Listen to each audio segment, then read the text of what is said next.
ನಾಯಕರು ದೆಹಲಿ ಮಾಜಿ ಉಪಮುಖ್ಯಮಂತ್ರಿಗಳಾದ ಮನೀಶ್ ಸಿಸೋಡಿಯಾ ಅವರನ್ನು ಇಡಿ ಅವರು ಬಂಧಿಸಿ 17 ತಿಂಗಳುಗಳ ನಂತರ ಸುಪ್ರೀಂ ಕೋರ್ಟ್ ಜಾಮೀನು ನೀಡಿರುವುದನ್ನು ಜಿಲ್ಲಾ ಆಮ್ ಆದ್ಮಿ ಪಕ್ಷವು ಸ್ವಾಗತಿಸುತ್ತದೆ ಎಂದು ಆಮ್ ಆದ್ಮಿ ಪಕ್ಷದ ಮಾಧ್ಯಮ ಸಂಚಾಲಕರಾದ ಡಾಕ್ಟರ್ ಸುಂದರೇಗೌಡ ಅವರು ತಿಳಿಸಿದರು.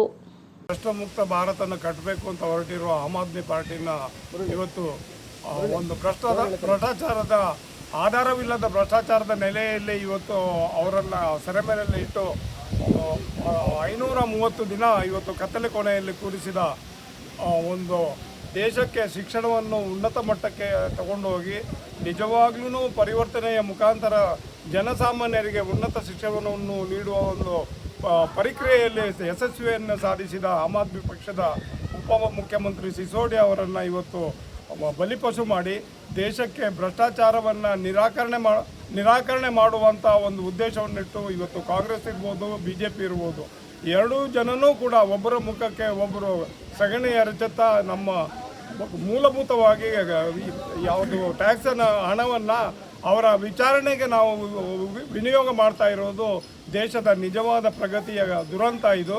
ನಗರದ ಸುದ್ದಿಗೋಷ್ಠಿಯಲ್ಲಿ ಮಾತನಾಡಿದ ಅವರು, ಇಷ್ಟು ದಿನ ನೀವು ಯಾಕೆ ವಿಚಾರಣೆಯನ್ನು ಕೈಗೆತ್ತಿಕೊಂಡಿಲ್ಲ ಎಂದು ಸುಪ್ರೀಂ ಕೋರ್ಟ್ ಇಡಿ ಅವರಿಗೆ ಛೀಮಾರಿಯನ್ನು ಹಾಕಿದೆ ಎಂದು ಹೇಳಿದರು.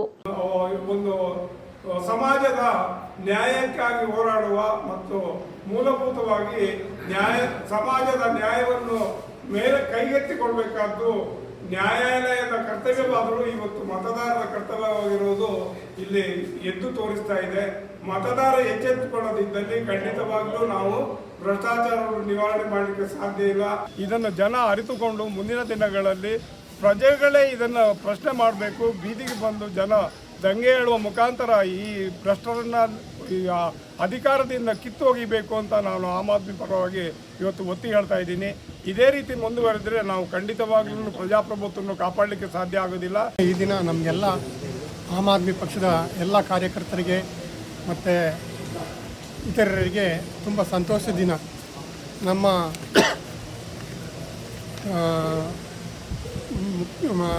ದೆಹಲಿಯಲ್ಲಿ ರಾಜ್ಯಭಾರ ಮಾಡ್ತಾ ಇರುವ ಆಮ್ ಆದ್ಮಿ ಪಕ್ಷದ ಒಬ್ಬ ಪ್ರಮುಖ ಮಂತ್ರಿಗಳು, ಉಪಮುಖ್ಯಮಂತ್ರಿಗಳು ಆದ ಮನೀಶ್ ಸಿಸೋಡಿಯಾ ಅವರನ್ನು 17 ತಿಂಗಳು ಜೈಲಲ್ಲಿಟ್ಟು ಅವರಿಗೆ ಅವ್ರ ಹಕ್ಕುಗಳನ್ನು ಕಸಿದು ಅವ್ರ ಮೇಲೆ ಯಾವುದೇ ಚಾರ್ಜ್ ಶೀಟ್ ಸಲ್ಲಿಸದೆ ಅವ್ರನ್ನ ಕೊಳೆಯಕ್ಕೆ ಇಟ್ಬಿಟ್ರು. ಈಗ ಅವರು ನ್ಯಾಯದ ಮೂಲಕ ಸುಪ್ರೀಂ ಕೋರ್ಟ್ನಿಂದ ಹೊರಗಡೆ ಬಂದಿದ್ದಾರೆ. ಇದು ನಮಗೆ ಸಂತೋಷದ ದಿನ. ನಮ್ಮ ಆಮ್ ಆದ್ಮಿ ಪಾರ್ಟಿಯ ನಾಯಕರಾದ ಮನೀಶ್ ಸಿಸೋಡಿಯಾ ಶಿಕ್ಷಣದ ಕ್ರಾಂತಿಕಾರಕ ಹಾಗೂ ದೆಹಲಿ ಮಾಜಿ ಉಪಮುಖ್ಯಮಂತ್ರಿ ಮನೀಶ್ ಸಿಸೋಡಿಯಾರವರನ್ನು ಇಡಿ ಅವರು ಬಂಧಿಸಿದ್ದನ್ನು ಈ ದಿನ 17 ತಿಂಗಳ ನಂತರ ನಮ್ಮ ಸುಪ್ರೀಂ ಕೋರ್ಟ್ ಜಾಮೀನು ನೀಡಿದೆ. ಅದರ ಮುಖ್ಯ ಅಂಶ ಏನಂತಂದರೆ, ಸುಪ್ರೀಂ ಕೋರ್ಟು ಇಡಿ ಅವರಿಗೆ ಒಂದು ಛೀಮಾರಿ ಹಾಕಿದೆ. ಏನಂತ ಹೇಳಿ ಅಂತಂದರೆ, ನೀವು ಇಷ್ಟು ದಿನ ಯಾಕೆ ಟ್ರಯಲ್ ಮಾಡಿಲ್ಲ, ವಿಚಾರಣೆಗೆ ಯಾಕೆ ಕೈಗೆತ್ತಿಕೊಂಡಿಲ್ಲ, ನೀವು ಯಾಕೆ ಈ ವಿಚಾರದಲ್ಲಿ ತಡವನ್ನು ಮಾಡ್ತಾಯಿದ್ದೀರಿ. ಒಂದು ಕಾನೂನಿನ ಅಂಶ ಇದೆ, ಜಸ್ಟಿಸ್ ಡಿಲೈಡ್ ಜಸ್ಟಿಸ್ ಡಿನೈಡ್ ಅಂತ. ಅಂದರೆ ನ್ಯಾಯವನ್ನು ನೀವು ಕೊಡಿಸುವಲ್ಲಿ ತಡವಾದರೆ ನ್ಯಾಯ ಅವರಿಗೆ ನಿರಾಕರಿಸಿದಂತೆ ಅಂತ. ಸಿಸೋಡಿಯಾ ಅವ್ರನ್ನ ನಿನ್ನೆ ಜಾಮೀನು ಕೊಟ್ಟಿದ್ದರಿಂದ ಸುಪ್ರೀಂ ಕೋರ್ಟ್ ನಾವು ಭಾಳ ಸ್ವಾಗತ ಮಾಡ್ತೀವಿ. ಅದೇ ರೀತಿ ನಮ್ಮ ಅರವಿಂದ್ ಕೇಜ್ರಿವಾಲ್ ಅವರು ಜಲ್ದಿ ನಮ್ಮ ಸುಪ್ರೀಂ ಕೋರ್ಟ್ನವರು ನಿರ್ಧಾರ ತಗೊಂಡು ಹೊರಗಡೆ ಕಳಿಸಿದರೆ ದೇಶದ ಜನತೆಗೆ ಅವರ ಪ್ರಾಮಾಣಿಕತೆ ಬಗ್ಗೆ, ಬದ್ಧತೆ ಬಗ್ಗೆ ನಿಜಾಂಶ ಗೊತ್ತಾಗಬೇಕು ಅನ್ನೋ ಉದ್ದೇಶದಿಂದ ಆದಷ್ಟು ಬೇಗ ಹೊರಗೆ ಬರಲಿಂದ ನಾನು ಆಶಿಸ್ತೀನಿ, ಜಿಲ್ಲಾಧ್ಯಕ್ಷನಿಗೆ ಆಶಿಸ್ತೀನಿ.